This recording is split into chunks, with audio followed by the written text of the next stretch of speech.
Okay. Oh, I should make a little news here. So, you've all come, and you may or may not see this, but it's very possible. One of the things I bought, it was bought for a different purpose by a different manager months earlier. He bought roughly 15 million shares of Activision, and I never paid. I knew about the company, but I would just see it at the monthly report. But then on January, I don't know, 17th or 18th, something like that, Microsoft announced they were going to buy Activision for $95 a share. Now, when they announced that, at that point, Activision becomes a different kind of security.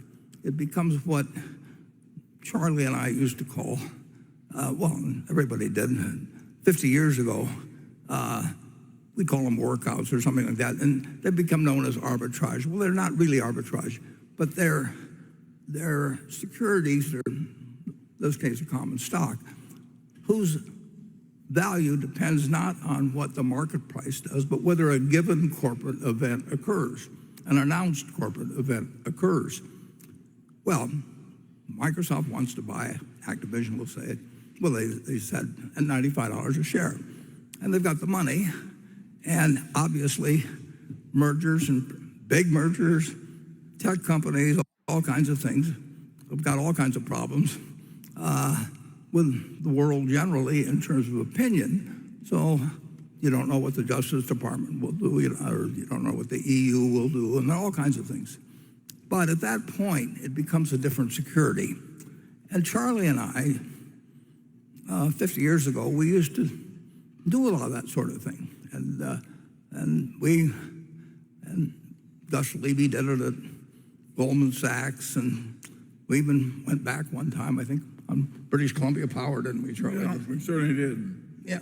A guy named Bennett was up there, and we were trying to figure out whether some takeover of the power business. I mean, we spent a lot of time analyzing the probabilities of announced deals going through, and we call them workouts.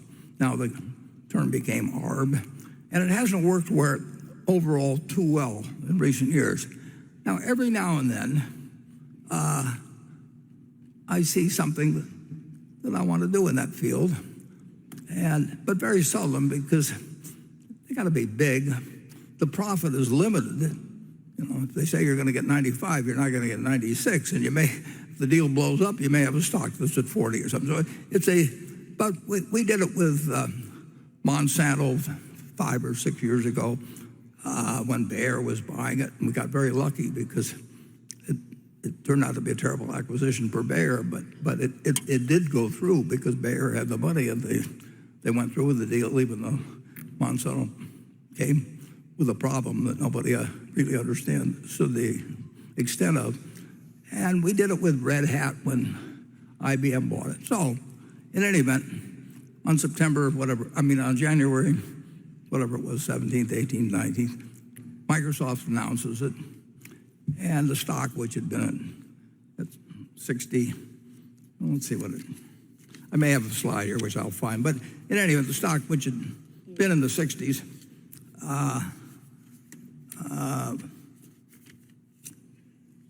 went up to the 81 or 2, and that looked like not a big enough spread to me for a few days.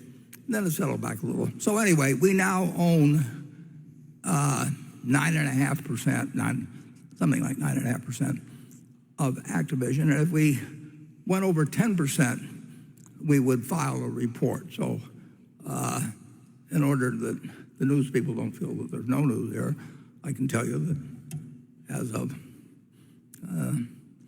yesterday, we own about 9.5%. If we go past 10%, there'll be a form filed with the SEC and so on. But it is my purchases, not the manager who bought it some months ago.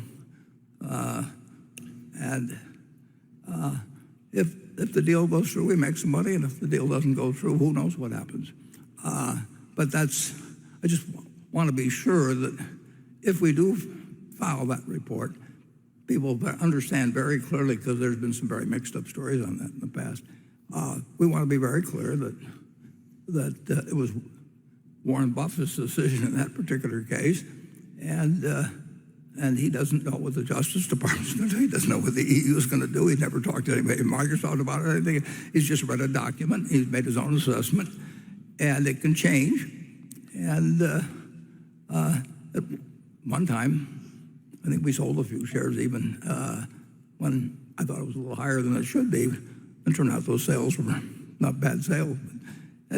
So I just want to create a little news for you, and I want to, if possible, head off stories which have been incorrect in the past, and which then get picked up by other media, and corrections never get written. That all the corrections were written by one inaccurate story, and they apologized even to me. Both the reporter and the editor sent me a personal note of apology. And they didn't expect to make a mistake,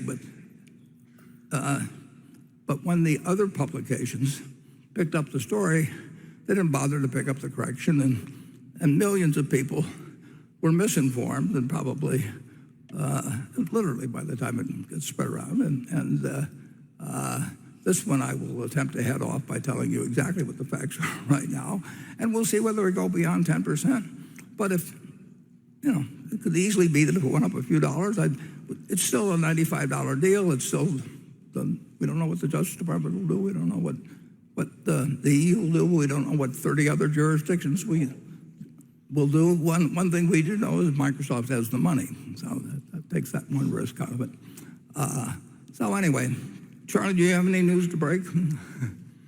No. Yeah, and incidentally, I don't talk this over with Charlie. I mean, he knows what occasionally I'll see an arbitrage deal and do it, and 50 years ago we were doing it together, and his general feeling is, why is Warren fooling around with this kind of stuff even? But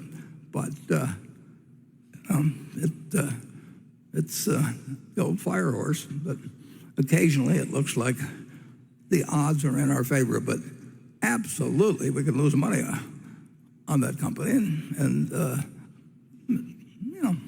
fairly large sums of money, depending on what happened if the deal blows up. And there will be a lot of people that want the deal to blow up. But Microsoft doesn't want it to blow up, so we'll have to see what happens.